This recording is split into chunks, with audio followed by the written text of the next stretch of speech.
Hey, welcome everyone. This is Guy Gambit, the social tactician. In today's video, we're going to talk about something that every guy out there can relate to. We've all been there, out on a Friday night, you notice two beautiful girls by the bar, one of whom just happens to be your type. Your mind says, oh, let me go up and say hi to them. But your body has this weird reaction. Your palms start getting sweaty. You feel a little bit shaky. You get butterflies in the pit of your stomach. You actually feel afraid. Well, that, as we can all relate to, is called approach anxiety. And the purpose of this video is to basically talk to you about why approach anxiety isn't even real. Or at least it's not real in the way you think of it. Before we go any further, let's go ahead and define exactly the terms we're talking about. So, approach anxiety is defined as the fear of initiating conversations or interactions with strangers, especially as this relates to men approaching women they're attracted to.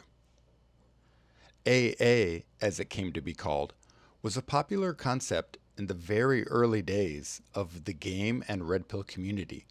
Why is this? Because as soon as you tell someone, hey, I want you to go approach that beautiful girl over there, the men were experiencing a phenomenon of fear, a fear reaction that became known as AA. And these early teachers of game and creators of it tried to explain, like, what is this phenomenon? But of course, they weren't historians or anthropologists or archaeologists or even biologists. So they used their modern logical mind to try and explain, where does this fear come from? So the theory that they came up with from the very early days was that AA must be based on the fact that if in ancient times you went up to a beautiful woman and you weren't sure of her current relationship status and started talking to her, you were risking your reputation within the tribe and even your physical safety if that woman turned out to be some other man's girlfriend or wife, that you might actually get physically attacked, killed by that larger, more powerful man who had the beautiful woman. And looking at it from a logical, modern male perspective, this made perfect sense to them at the time.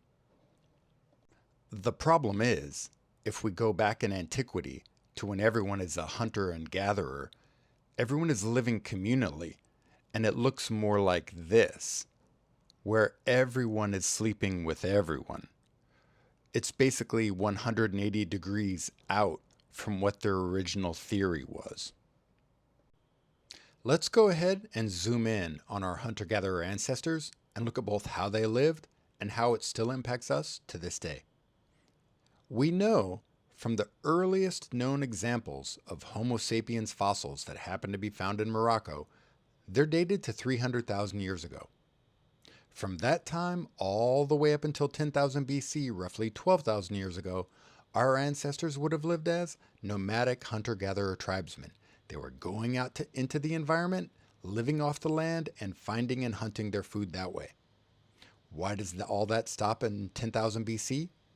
Well, that's when the Neolithic Revolution occurs, and our ancestors discover farming and agriculture and raising crops, and that requires more semi-permanent settlements and larger settlement sizes, which slowly but surely causes that nomadic lifestyle to dwindle away. What does this mean to you and I for the purposes of this presentation? Well, you should know that for 97% of human history, we lived in a tribal setting of roughly 200 to 300 people nomadically moving around looking for our food.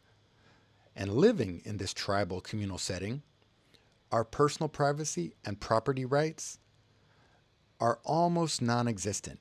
For personal privacy, we live together, we eat together, we sleep together in communal settings, we bathe in the river together. You've seen every woman in the tribe naked, and every woman has seen you naked. So the very idea that there's some place to go get privacy within the tribe doesn't really exist.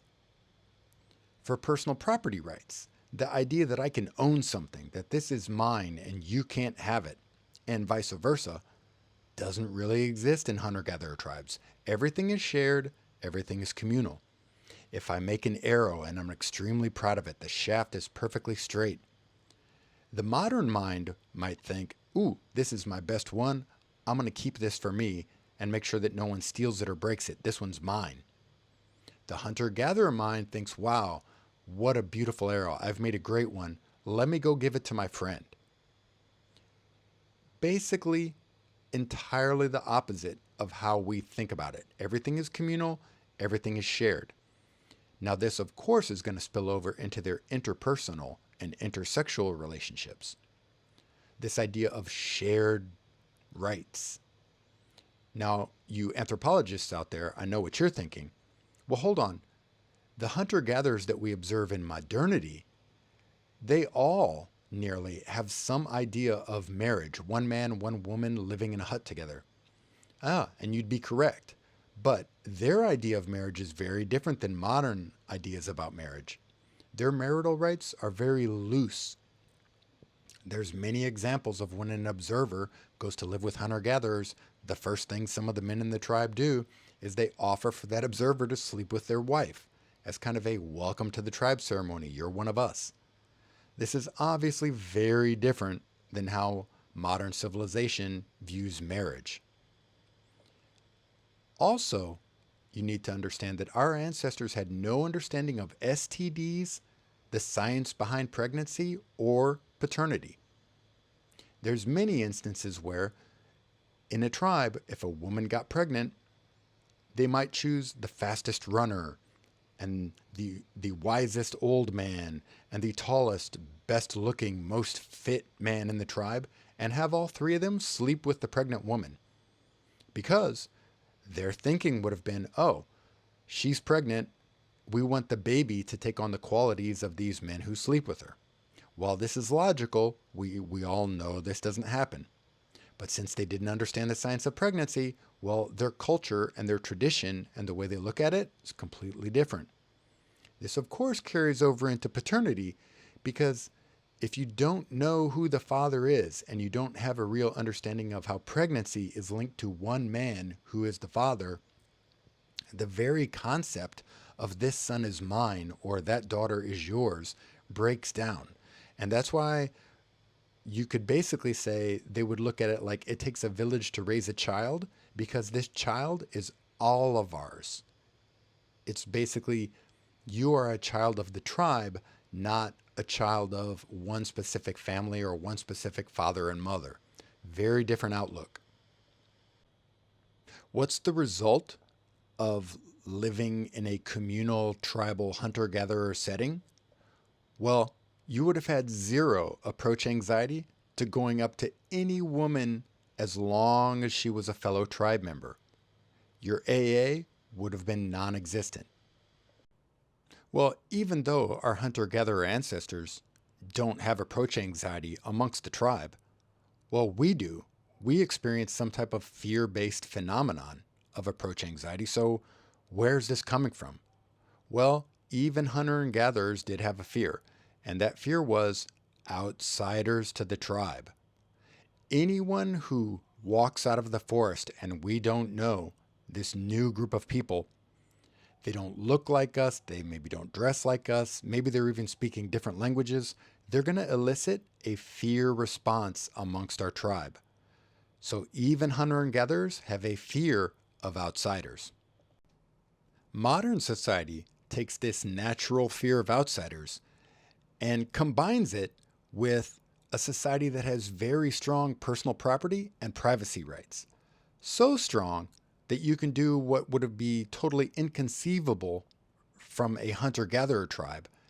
You can lock yourself in your apartment, watch your Netflix using your credit card, order food delivered to your apartment, and essentially never interact with another person for weeks or months at a time.